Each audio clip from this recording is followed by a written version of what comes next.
Hello, and welcome to the South Coast Artist Index, where artists, performers, and writers, as well as curators, directors, and supporters, anyone with ties to the creative community, drops by to introduce themselves to you. We'll talk about their beginnings, their vision, their passion, and so much more. Hi, and welcome to another episode of In Focus, the podcast brought to you by theartistindex.com. I'm Ron Fortier, your host, and with us today in the studio is a photographer, and I'll let him introduce himself to you, and we'll take it from there. Hi, I'm Dan Logan, and both a photographer and a writer. That's how my working career has gone as a freelance in both. So some of my comments may address both those things. I've always asked people to spell their last name. Right, I noticed that. Yeah.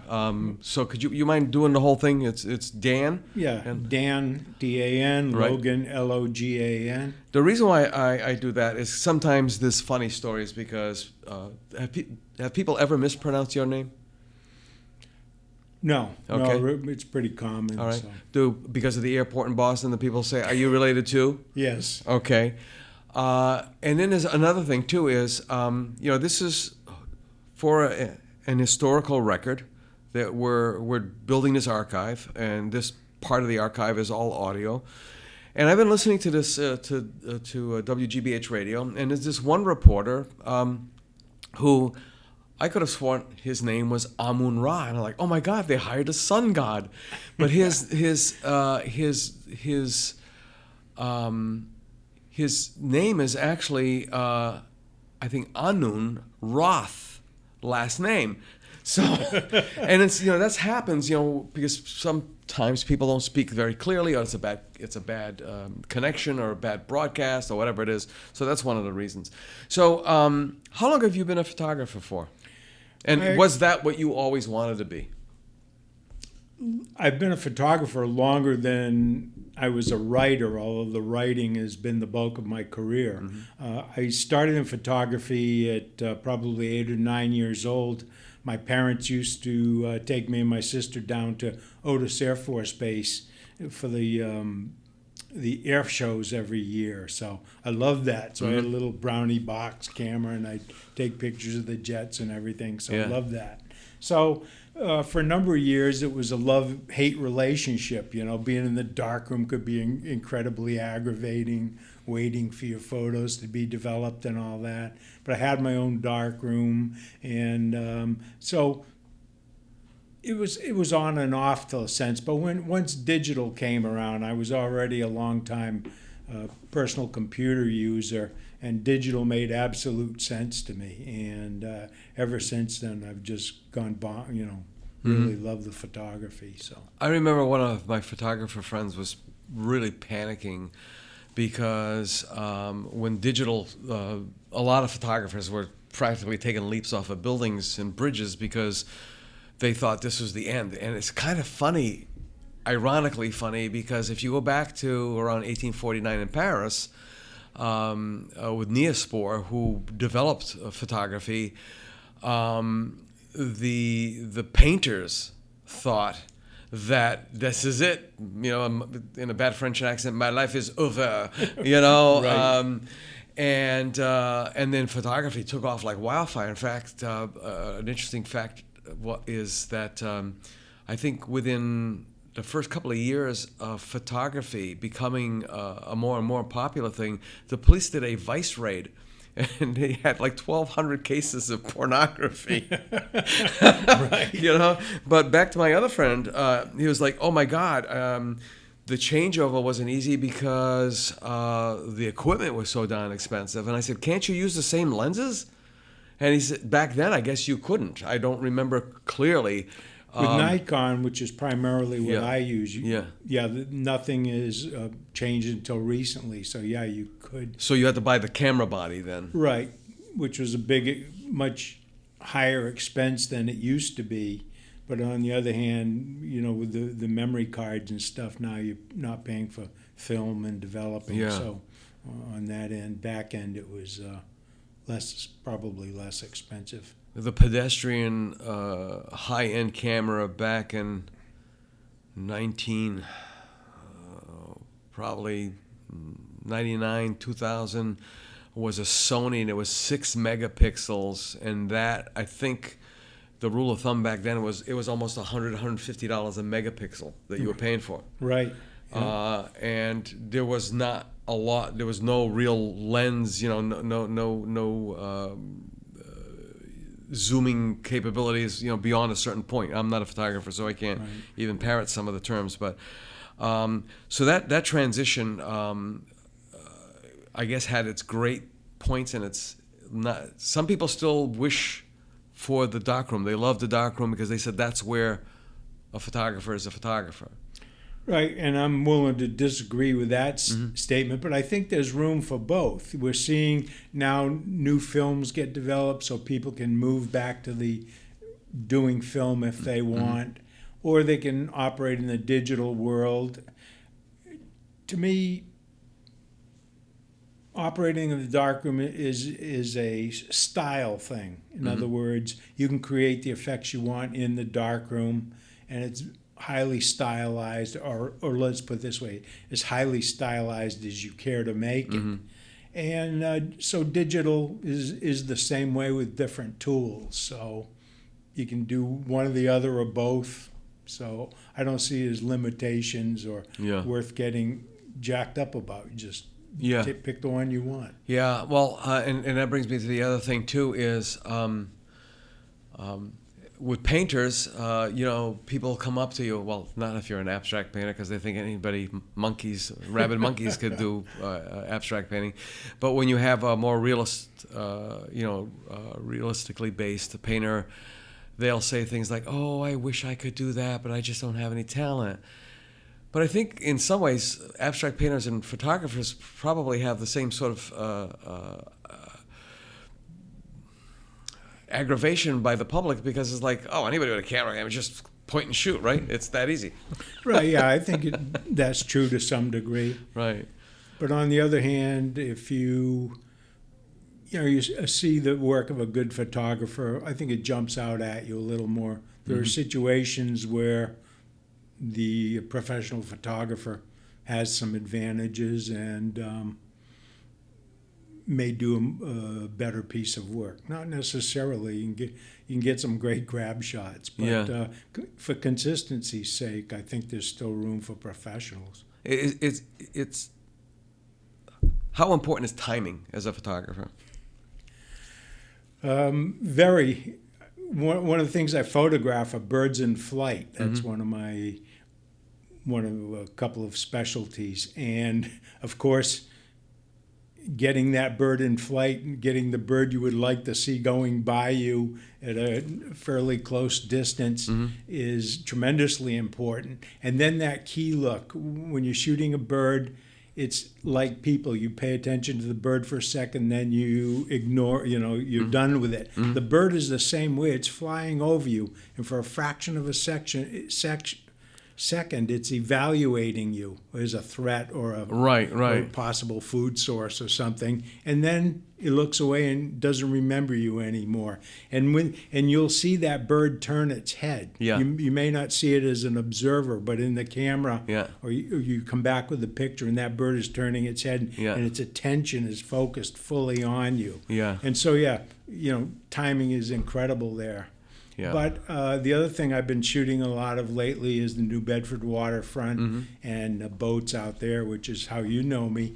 And timing there can be incredible too. Things happen on the spur of the second that you're not expecting, and you can take advantage of that, from a documentary point of view, let's say. And angles too. I know when I was walking Daisy, our American foxhound,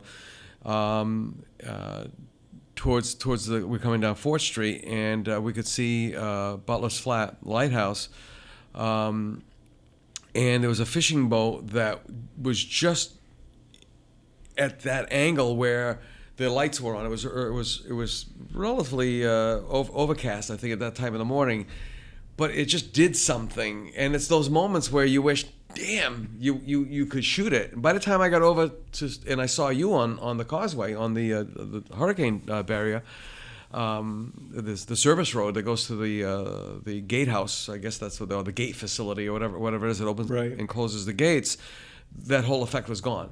Absolutely. It can be so fleeting, especially out there where you get lots of changes constantly. Yeah. I hurried down there first thing this morning, opened my windows. The fog? Oh, it's fog. Boom, beat it down to the hurricane barrier. And, one moment you could see out a fairway, and next moment you can't see anything. Yeah. So the fog is rushing in and out. So it's I think from about 6:15 to about 6:25, my daughter wanted to go get something at Dunkin' Donuts, and it was socked in pretty bad. And by the time we came back, it was like it didn't lift. It dissipated. It started to dissipate quite a bit. Because at first, she looked out the window and she says, "It's snowing out." And it was because the street lights were catching it. And that's another thing. Those effects that it's those capturable moments. Right. The Kodak moments, as they used to refer to them as. And, the fog is one of those situations. It's a little bit less common. It isn't like it's happening every day. So you go down and take advantage of it. Start to know, if it lifts over here, well, you may get both the sun and the fog together, right. And it may highlight something on the waterfront. Right, So and of course you want the classic vessel coming out of the fog, those kind of things. Absolutely, and it's terrific when you get it. Symbolism, even though photography is about as real can be, because it captures that moment and such. But photographs can lie as well, because of angles and a bunch of other things. Sure. Sometimes it's just the nature of the craft, I guess. But there these emotional triggers or symbols, like the boat coming out of the fog, or the sun rising, or the sun setting, or there's lots of those, right, for photographers? I mean, I guess that you guys call them themes, or motifs. Yeah, well, I think the symbolism comes from, let's say your imagination as a photographer, and you see something that strikes you that may not strike somebody else, or you realize that if you crop this bigger photo down to that part of the scene, that you do have something more symbolic in it, or a little more abstract than you might have originally seen. Occasionally I see that in my photos. When I took the picture, I had one intent, and then I see something in the photo that suggests something much more interesting, and it could be symbolism or whatever. Yeah, I mean, go to a parking lot at night with a mist or fog, and just at the right angle, and the lights in the parking lot, they look like a fleet of starships that are going to land, Yeah. And I think, our brains do play tricks with us. We see things that we think are there and they're not there, and so on and so forth. What's the greatest shot you've ever taken? Oh, the greatest shot I've ever taken. The one I like most so far is I was hiking with a friend out in Dartmouth, out near the Lloyd Center. I've forgotten the name of the trail. And we were going down kind of a long slope. And these were pretty tight woods. We had tall trees on either side of us. And we saw, I believe it was a red-eyed vireo, which is not an uncommon bird, but it's not one you have to work to see this particular bird. It's rare, but it's not rare, but it's uncommon, but unusual. not rare. Yeah, something like And so my friend recognized the call, or recognized it in a tree. So I turned around and I'm ready. I like the birds in flight especially. Right. So I was getting ready for that. The bird kind of leapt out of the tree. They leave explosively. And it was working its way very fast through a layer of smaller trees between me and it. So I took the pictures that I could. And it was gone in, say, 2 frames, and my camera shoots 10 frames a second, so that's how quick it went by. Wow. When I got home and processed the picture, I had this vireo, and it's flying by, and it's kind of tucked behind another bush or small tree with branches, but the head is out, and you can make out the kind of the outlines of the body. It's got its mouth open and raised, and there's a bug about 2 or 3 inches above it. And it was just in the process of grabbing this bug. And that's what made him leap, is it was his next meal. Right, yeah. So Yeah. I never saw the bug. Yeah. The chances of getting that bird in that very brief second all worked out. Yeah. And so, yeah, it's a shot I really like. Now, I notice, many times when I'm walking Daisy and I see you on the at that service road on the hurricane barrier, and you're standing there and you're just waiting for something to happen. You must be a very patient man. No, I would say I'm not particularly patient. It is a wonderful spot. We're talking about the Fairhaven side of the hurricane barrier, and just getting out there, standing there for a half hour, an hour, even if nothing happens, it's a plus for my day. It's just a pleasure being out there for a variety of reasons. If it's dead silent, terrific. I have a notebook with me. A lot of times I'll get some ideas and take notes. I'm looking for boats. It's a good birding spot, so I'm looking for birds. There are often seals going by. There was a whale in there one time. There's ice in there in the winter. So you have a variety of things. The weather, and this is all changing constantly. Yeah, I think I had asked you if it was I know that it had been recorded there were some whales in the harbor. At a couple of times we even had some dolphins, and we've had seals as well. But I remember being there with Daisy and on the north side of the Seagate, seeing this stuff in the water that I remember hearing about, that's an indication that there's a whale around. Okay. This like a slurry or something in the water. And but you never, I mean, right now it's those greater, they look like Canadian geese, but they're half the size. Okay, they're brant. That's what you're seeing. Those are brant. Yeah.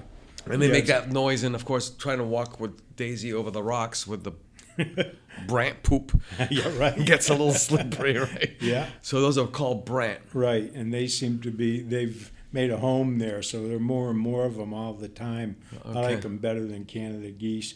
Very difficult bird to get a good shot of because they have a black head, black eyes, and the irises, no, I don't think the irises are black, but have to get just the right angle. Right. So it's a big, good-sized bird, but it's tough to shoot.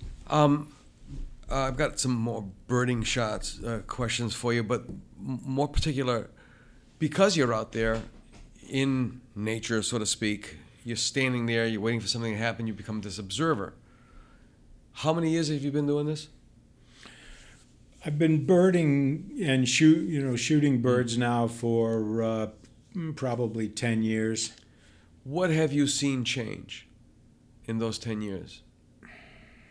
The equipment keeps getting better. Focuses faster. If you've got something in the background like trees or waterfront type of stuff, you've got a better chance of getting the shot. If it's a quick shot than you did back then, so that's important. Lenses are improving, so you can get a sharper photo, more detail. You can shoot with more extreme lighting conditions. So if it's closer to dark in one direction or another, you can still come out with some decent How about the shots. environment? What have you seen ecologically or environmentally in 10 years? More of, less of, that kind of thing. Well, from the waterfront point of view, we're seeing, constant effort to keep getting the PCBs out of the harbor. They're still working on that, so those barges are out there? Yeah, that's kind of a long-term deal. They're tapering toward the end. There's a group in town that is still objecting to the amount of PCBs that become airborne particles, which is a consideration. So the harbor is improving in that extent. When it was originally designed, the flow between the inside and the outside of the harbor wasn't done correctly as far as I'm concerned. So there's still a lot of effects of nitrogen north of the dike that I think are negative. But I think there's a lot more awareness of that now. So there, various parts of the community are trying to improve that. Now those fishermen that we see down on the bottom of the barrier, are they? Because they're fishing from both sides. They're fishing on the inner harbor and the outer harbor. Right. And I'm assuming that the gate demarcates inner harbor and outer harbor. Right. Okay. Yeah. They can't eat those. Well, they shouldn't, because I mean, there's signs posted all over the place. Right. Yeah, there are signs posted. I wouldn't eat fish from either side there. Yeah. I would catch them and throw them back. Yeah, because I don't think fish know, I can't go over this line. Yeah, Right, exactly. And they move through there. Yeah. That's not an issue. What's inside and outside could be the same thing at any time. But there are people that walk away with their buckets of fish, and presumably they eat them. And, whether it would kill you, it's going to kill you on the spot. No, I think it's more of a long-term thing. Yeah, But, to me it'd be catch and release. Yeah, there, so. I didn't see much releasing going on there. That's for sure. Yeah. Going back to the birding thing, have you ever? I've run into a bunch of photographers down off of. They parked their car on Egypt Lane, Right. And go up on the dike, hurricane barrier, if you prefer. And let me tell you, they're not the friendliest bunch of people, because they got that look in their eye, like they're on a mission, and don't talk to me, kid, because a bird might, like. Egypt Lane is one of my favorite places too. I do a lot of birding over there.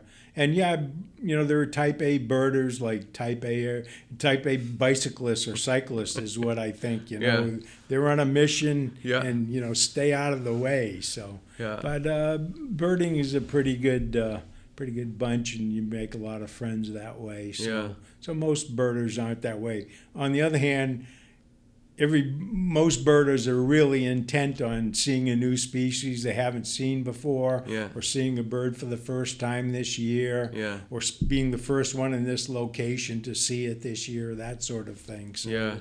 So, but Egypt Lane is also too. It's amazing to me how the scenery changes. It's a whole nother vibe, and when you look at Fairhaven from that vantage point, it's almost like you're looking at a European city. It's just a very old European city. It's kind of interesting layout. I'm going to get to your writing in just a bit, but while we're on photography, just a bit more about Egypt Lane, just if people are interested in that. These hurricane barriers are like apartment houses for wildlife, so you can see some terrific stuff popping out of these rocks. I've gotten raccoons, mink, foxes, I saw a coyote. Coyotes down there, deer. I got a fisher cat a couple of years ago. There are not wolverines, weasels, snakes. So you can get a terrific variety of stuff if you're down there and you pay attention. And really enjoy that. So plus lots of birds. There are terrific variety of birds going through there. Sometimes just on Egypt Lane itself, towards the end of the road, just before it goes over. I always wonder what those people who own that house on the other side of the barrier, what they're either I don't think they have insurance, or they're outside of the barrier. They are definitely on the other side of that wall. Yeah, I'm not sure what the insurance situation. One of those houses sold. Well, two of them have sold in the last couple of years. So people are still willing to buy them. And take the risk of whatever impending thing. And moving over to the lighthouse, that was sold. They were supposed to do this, that, and the other. What happened with that? I've never heard about that. That's one interesting thing about being out by the harbor is I'm out there, let's see, almost every other day at the very least. And all these little mysteries accumulate. You and I have talked about this. So Butler's Flat Lighthouse, apparently it's privately owned, and there was talk about doing something with it. Or something but like all that, it seems to be is just rusting away out there. So I find all these little mysteries that sooner or later I get some sort of solution to, and I just love that about it. So. Yeah, it's funny because Milton Brightman was the interview just before yours, and I couldn't remember for the life of me, and now I do. How we were talking about the South End and how the South End has evolved. Let's not use the word change. It's evolved so much, and how the lower third towards Clark's Point changed quite a bit. And we had Beetle Cat. The Beetle House was there, and Beetle Cat was known internationally for producing the Beetle Cat sailboat. And the naval architect I couldn't remember was Palmer Scott. There was the Palmer Scott Boatyard. Okay. We went down there a couple of weeks ago, and Billy Wood's Wharf is gone. All that's all gone. I guess the property that used to be called Davies Locker that turned into the Edge has now been bought, and they're going to develop all of that all over again. Right. Yeah. So, and then of course there are people in our parents' generation that remember Acushnet Park down at the Point, where they had an amusement park down there. Okay. So, there's been a lot of changes. Definitely. Yeah. Yeah, it's S-Mass now and Fort Tabor. Yeah. I remember when it was Fort Rodman. Yeah. My father and mother knew the lieutenant colonel that was in charge of that. So we used to go down there as kids in the summer and swim and that sort of thing. They and also that had a completely different feel. They trained women, WACs, that's Women's Air Corps. What were the women called in the Army?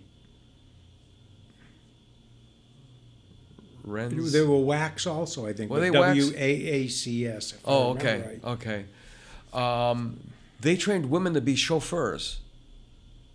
That was one of the little quirky things that they did down the fort. But anyway, Choo-Choo, Frank Choo-Choo Ryan. Right. And the quest for me continues to find photographs of the fishing boats that my stepfather John Duwart, that's D-U-W-A-R-T, and I love it when people say, no, it's D-U-A-R-T-E. No, it's D-U-W-A-R-T, right. Fish on the Annie Jackson. That was the last boat that he was on, and he was severely injured. He broke his back in 3 places and ended his fishing career, a career that spanned back till when he was a child in Portugal. But he was on the Annie Jackson, Flyer 1, Hope the Second, Teresa R., Frank and Jean. I'm probably forgetting a couple of them. And Binder's quest to try to find these pictures to show him. Unfortunately, he passed away in May, just 4 days short of his 100th birthday.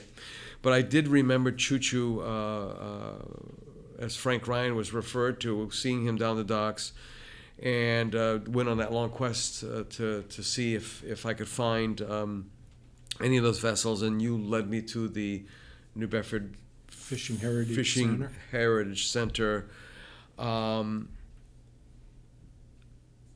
This is a part where photography really now hits that historic record thing. What are your thoughts about photography as a historical record? Yeah, I'm at this stage. What's been going on with me in the last 10, 15 years, let's say, is really emphasized that point. And in my writing, too.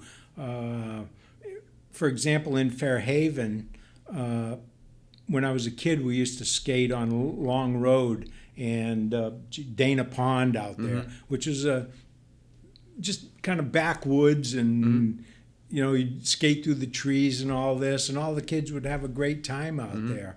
And now they've developed that into more of a park-like setting, and you don't skate out there, and the road is nice, and they've improved the drainage through the whole neighborhood. Right. So I was writing an article about it, and I'm trying to get some historical information that covered that period in between now and when I was a kid.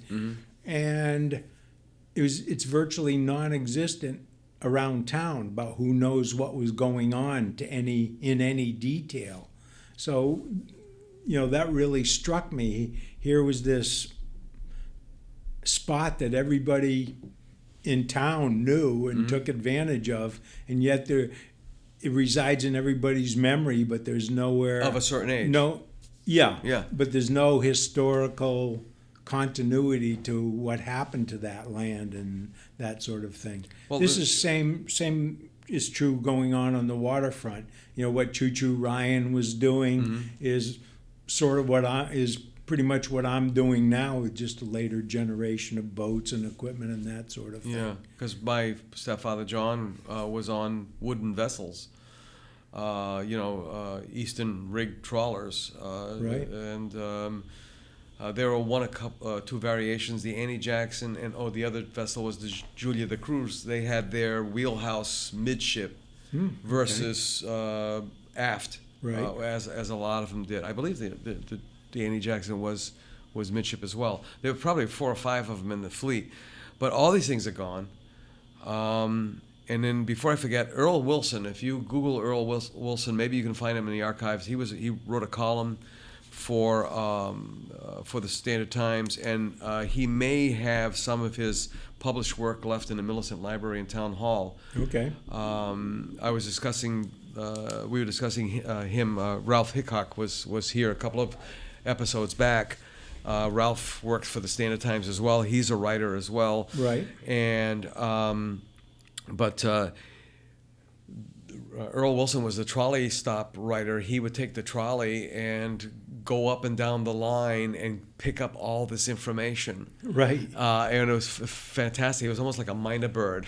That's sort of the way I feel like out at on the hurricane barrier. Yeah. And then, you and I are talking about, you're looking across the harbor towards the south end of the city, just behind where, unfortunately, St. Anne's Church is no longer there. They just raised it a couple of weeks back. But all that mill housing, and you can tell because they look like cookie-cutter houses that go all along, and there's the Cornell Dubelier, which unfortunately is the polluter of the inner harbor, one of the polluters. And the history is important because it's not about sitting around reminiscing when you're old, up next to the fire with a mug of hot cocoa. It's if you know what went on, good or bad, you'll either want to emulate it or stay away from it. Right. Yes. Just on that note, a writer friend of mine in Fairhaven, Paul Doucette, who comes from a fishing family, he is working on a book that's looking at that kind of the third wave of New Bedford's economy. It started with whaling, and that was successful for a lot of years. And maybe people got too complacent about that. And then whaling died away. And fishing didn't really develop until after that in terms of an industry. It was always kind of there. Yeah. Right. And then textiles came in, I believe, in the 1870s and died away by the 1970s. So we lost a second chance. We had, good economy then. And since the 60s or 70s, I've been thinking, when's New Bedford going to revive? How is it going to revive? What's the next wave? We're in the third stage right now, which seems to be supported by our success as a scallop fishing industry. And fortunately, the scallop resources remain steady and high priced and everything. So this is our third wave, and we have to look ahead and take advantage of that. Right. Not by stripping every scallop in creation, but learning to diversify the economy and that sort of thing. And that's what Paul is working on in his book right now. So. Yeah, I mean, it did. The fishery, the scallop fishery, looked like it was depleted at one time, and then I forgot when it happened, but there was a bloom. They just came. It was like they all came out from behind a rock or something. Right. And I believe it was Menemsha. There was one fishing boat in particular. The owner became, I guess, for lack of a better word. And again, this is just from memory. And so, if you want to leave a comment about it, please, enlighten me. And that's part and parcel. What this is all about. It's conversation and getting records straight. But it became greedy and built out the shucking house, and the last voyage of that vessel was because he was so overloaded with scallops it flipped over. Okay. And I think it took all hands with it. I think I remember that story. And there are unfortunate stories about, there were the guys who, we had that situation where there were people with substance abuse problems who were going out, mostly heroin addicts, and they were going out on these scalpers, and they were wearing shirts and stuff that said whatever it takes. I mean, so every industry goes through its dark times and so on and so forth. I always wondered what happened to the Taylor Seafood. I think that was the name. They were aqua farming or mariculturing or whatever the correct term is. Mariculture, scallops, bay scallops, and then there was Seth Garfield of Cuttyhunk, shellfish, quahogs primarily. That stuff isn't new. I heard that the Indian population, the Native Americans that were here, the Wampanoag, had their own kind of mariculture going on here, right. Mussels and oysters and so on and so forth. But as far as industry overall, I think in some weird way it might be the arts. The city is really, it's cleaner. Under this last administration, and, it's funny how administrations are. The previous administration got you out of a financial bind, and now so you're flying along because this financial bind is done with, and you're maintaining status quo, but you take the credit for it. It's kind of a weird effect. But anyway, yeah. The bulletization of Route 18 has really tied the city together, north and south. It's easier to travel the city than it ever has been safely. Mm-hmm. Looks like places are being fixed up more and more. Just downtown, just on Union Street alone, there's 2 or 3 projects going on right now.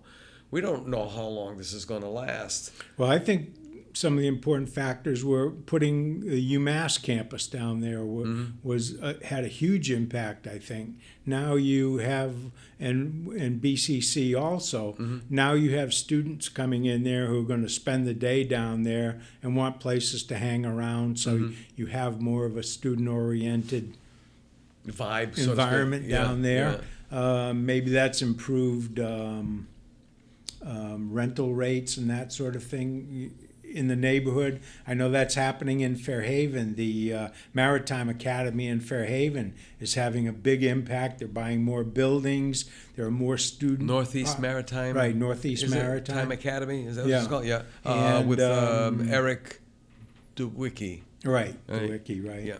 And a lot of students are moving in that area for a period of time, going to school. So that's having a big impact.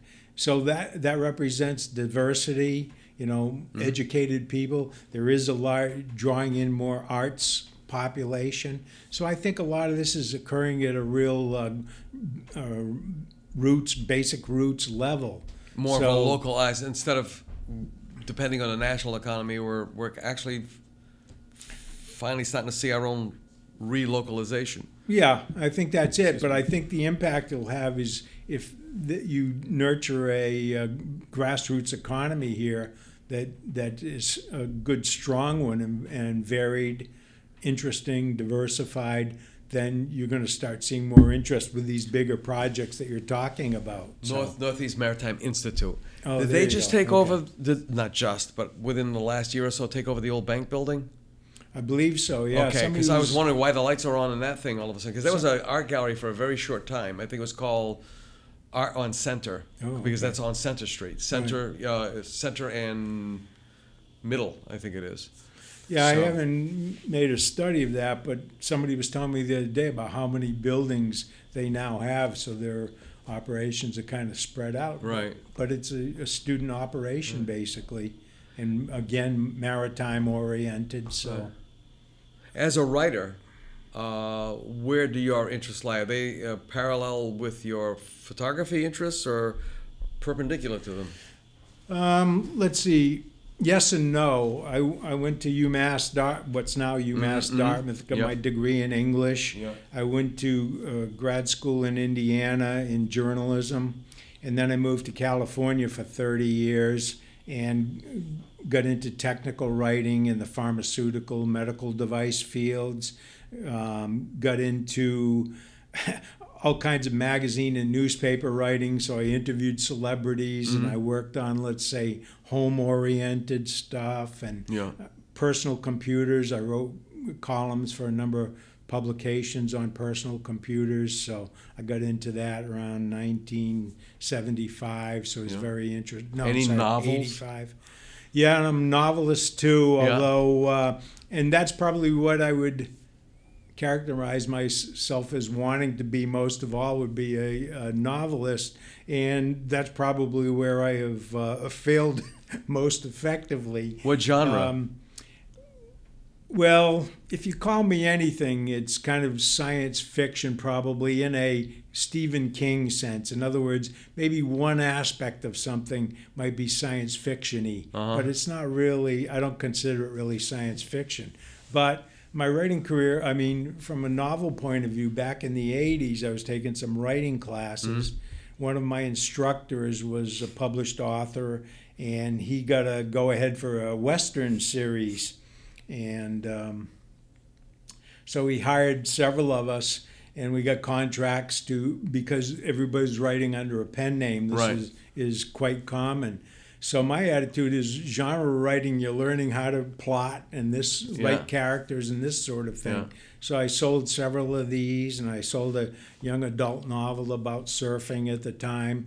And as a freelance writer and photographer, you're scrambling for money all the time. It's been a career-long thing. Yeah. So to get an advance to do a novel and to get paid at the end was just like heaven on earth. So so I made use of that. And then what happens, the publisher, who was a big publisher, Pinnacle Books at the time, they went belly up after a couple of these things going, and yet nobody can figure it out because they appeared to be a very successful publisher. Yeah.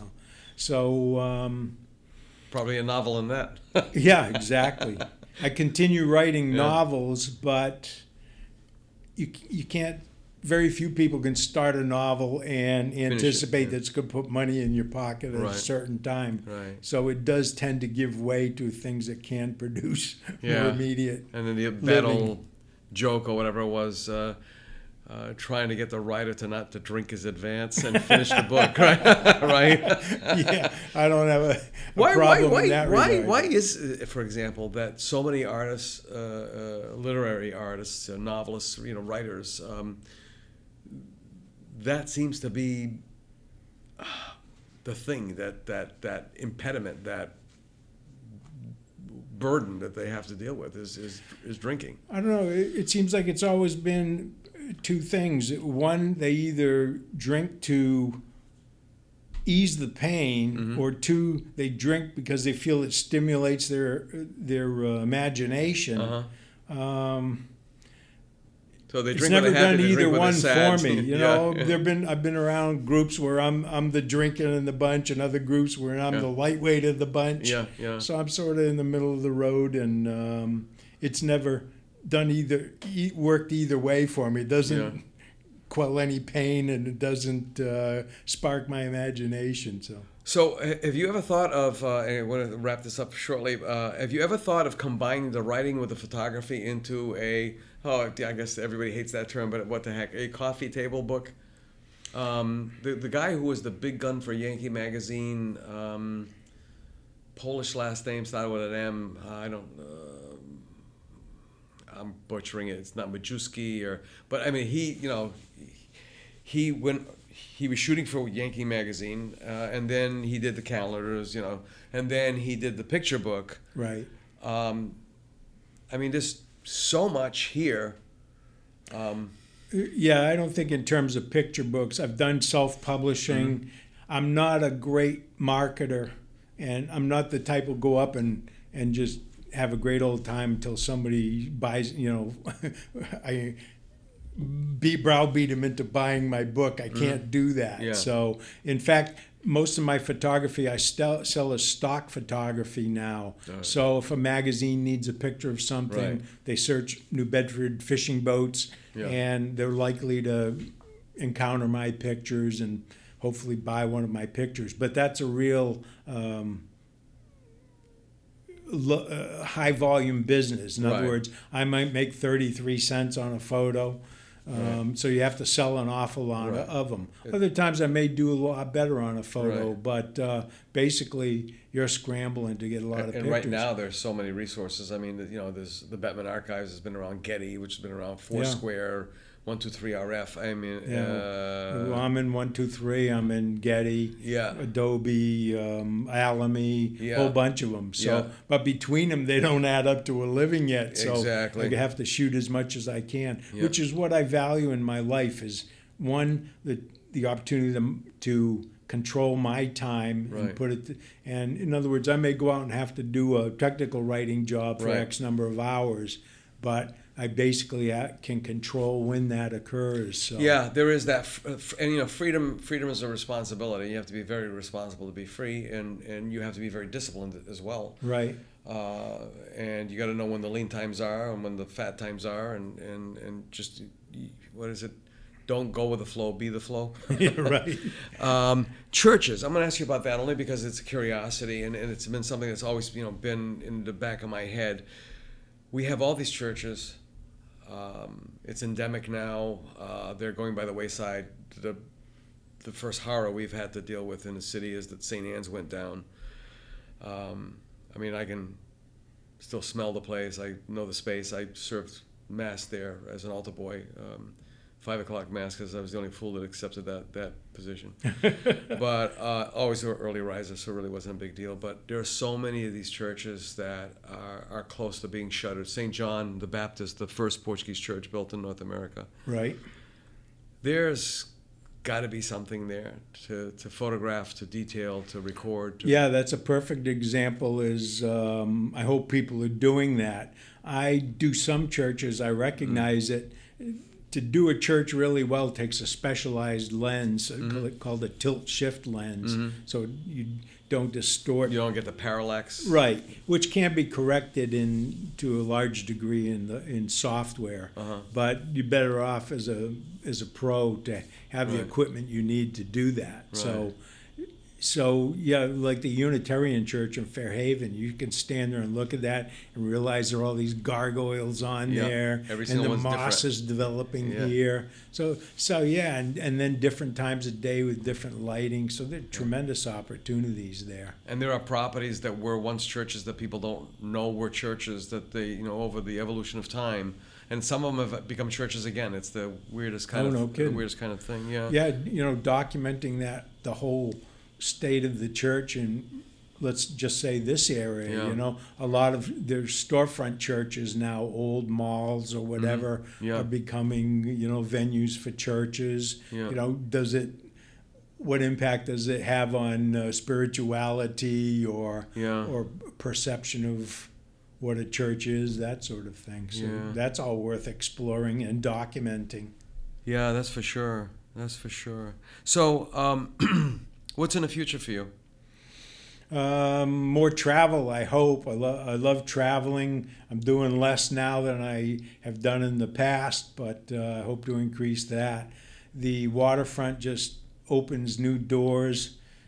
I see new, let's say following New Bedford's current development, and I think more and more people are aware of how you can not only bring fishing into the mix, but the harbor walks around the edges, so you can enjoy walking there and doing other things there. I think there's a lot of room for development. I hope to document some of that. Yeah, it's still considered one of the best service harbors, I think, on the eastern seaboard. Right. You can do everything, I guess, from build a vessel to take one apart and put it back together, and that kind of thing. I just heard today that this week they're pulling out the Cuttyhunk Ferry, and Fairhaven Company is going to replace the engines in that, so it'll have newer, more efficient, lighter more powerful engines. So, Yeah. things like that get done locally, and Yeah, a lot of people don't know about it. For example, the Mayflower used to come in here almost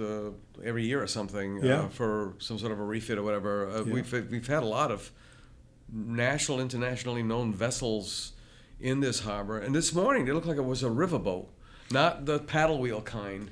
It's called. I got photos of it in the fog, coming out of the fog. Oh, you got it this You morning? did. Okay, guys, Yeah, I it's was called wondering. the Grand Mariner. Okay. And this is from the Blount cruise line. Is that the one that the prow drops down almost like a landing? I've landing heard craft? about that. It's actually the stern does that. Oh, okay. So, Okay. And the Blount family has been in this area, and Bill Blount, who's a fisherman, that's part of his family, and he's got a boat, the Ruthie B, that docks at Pier 3. So Okay. they're all part of that whole story. All And, right. Excellent. Excellent. Dan Logan, how would you like to be remembered?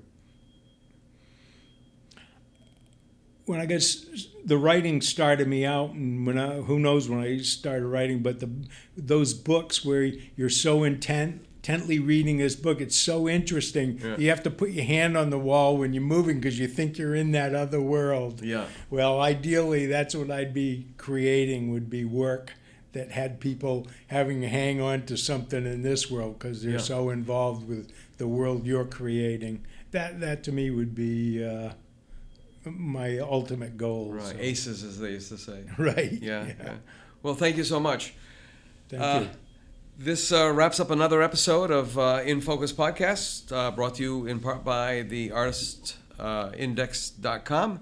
I'm your host, Ron Fortier. Till the next time, see you later. Bye.